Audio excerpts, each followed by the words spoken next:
Baik. Terima kasih Anda masih menyaksikan Apa Kabar Indonesia Pagi. Putri melanjutkan perbincangan kita terkait Hasto Kristianto yang sejauh ini belum ditahan. Kalau tadi Bang Ronald bilang ini lagi disimpan jatahnya 60 hari, jangan buru-buru. Biar nggak gugur nanti. Biar nggak gugur. Tapi kalau dari Bang Army sendiri melihat dari penyelidikan selama 3,5 jam kemarin, apakah ini memang murni hanya dimintai keterangan saja, atau ada upaya pra-peradilan, atau memang ada lobby-lobby di dalam sana?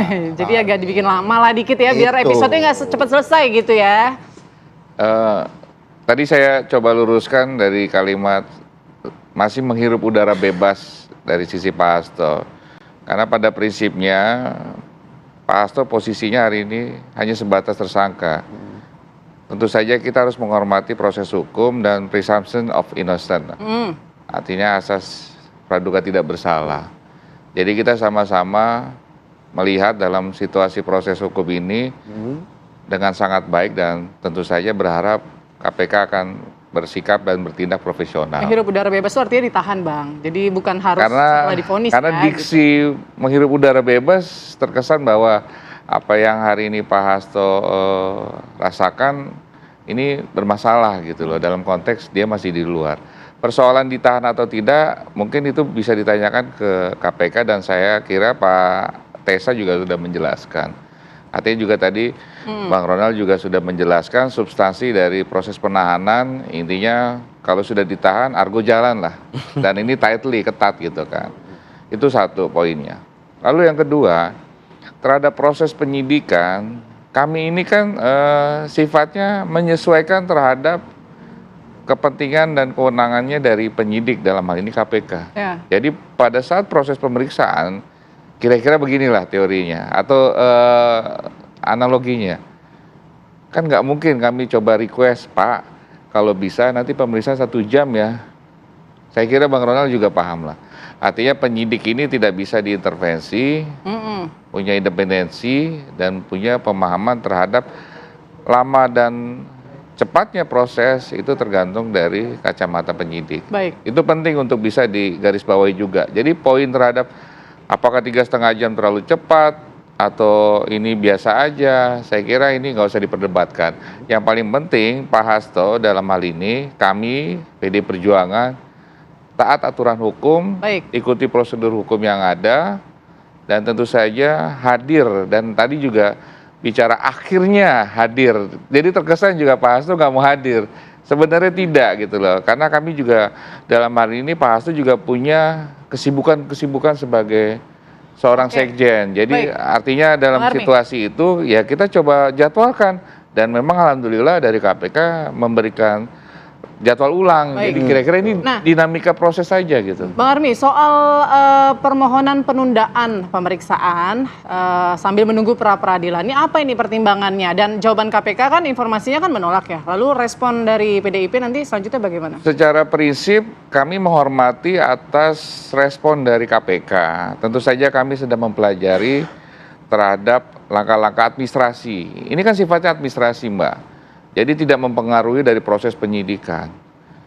Artinya kita upayakan, seandainya bisa, kita coba fokus di pra-peradilan untuk menguji sah atau tidaknya penetapan tersangka Pak Hasto. Dan memang sudah dijawab, tidak bisa, artinya ini proses tetap berjalan. Terpisah kan, pra-peradilan, betul. Pemeriksaan ini kan terpisah. Nah sehingga akhirnya kami juga siap menghormati untuk proses berikutnya.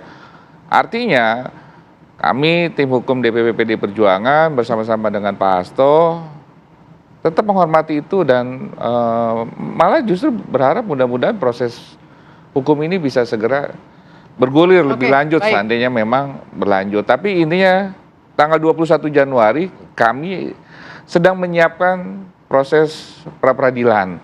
Bukti-bukti sudah disiapkan lah ya? Pastilah, artinya kalau perihal pra-peradilan ini kan kita bicara substansinya dari sisi formil, sehingga hal-hal yang kemudian kita siapkan tentu saja terkait dengan kepentingan pra-peradilan. Oke, baik.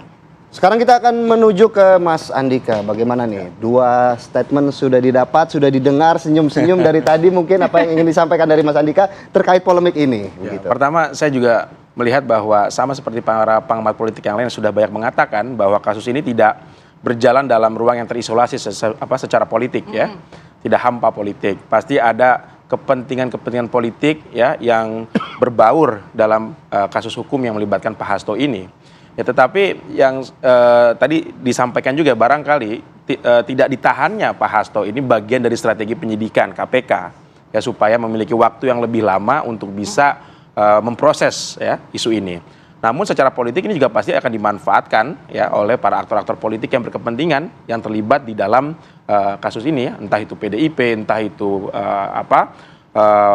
partai yang berada dalam pemerintahan atau juga entitas politik Pak Jokowi sendiri ya, lingkaran-lingkaran politik Pak Jokowi yang bisa memanfaatkan dengan tidak ditahannya Pak Hasto kemarin itu. Nah, namun yang menjadi catatan saya ada dua ya, Mbak Putri, Mas Philip dalam kasus ini. Yang pertama adalah kasus Hasto ini mengganggu rekonsiliasi elit nasional yang dibutuhkan Oh, ya. ini dampak psikologisnya Ya, ya. dampak politiknya ya. Karena apa? Karena dengan adanya munculnya kasus Pak Hasto ini ya, itu mengganggu hubungan Pak Prabowo dengan Pak Jokowi, mengganggu hubungan Bu Megawati dengan Pak Jokowi, mengganggu hubungan Bu Megawati dengan Pak Prabowo itu sendiri ya. Jadi yang tadinya kita melihat bahwa sepertinya PDIP ini akan masuk ya ke dalam barisan pemerintahan untuk sama-sama mendukung pemerintah, tetapi dengan adanya kasus ini kan agak buyar lagi nih proses yang sudah terjalin. Ya, jadi disayangkan seperti itu. Namun saya melihat yang kedua catatan saya adalah secara politik ini tidak memberikan dampak yang besar bagi PDIP dengan adanya kasus ini karena pemilu masih lama, pilkada sudah selesai ya. Jadi biasanya kalau pemilu masih lama, kasus-kasus hukum menjelang pemilu ini kan bisa mempengaruhi elektabilitas partai. Tapi ini karena pemilunya masih lama ya tentu elektabilitasnya tidak akan Karena pemilunya terganggu, masih ya. lama, tapi kan Bu Mega merasa diaut-aut begitu PDIP. Ya. Nah, ini tujuannya lebih kemana nih? Saya melihat bahwa dalam kasus ini, catatan yang ketiga juga, semua pihak yang terlibat itu diuntungkan. Bahkan PDIP sendiri pun diuntungkan dengan adanya kasus ini sebagai satu momentum untuk melakukan terjadinya sirkulasi elit internal PDIP. Ya, kita tahu bahwa Pak Hasto ini kan sudah lama jadi sekjen dan tentu Pak Hasto secara psikologis yang nggak mau tergeser.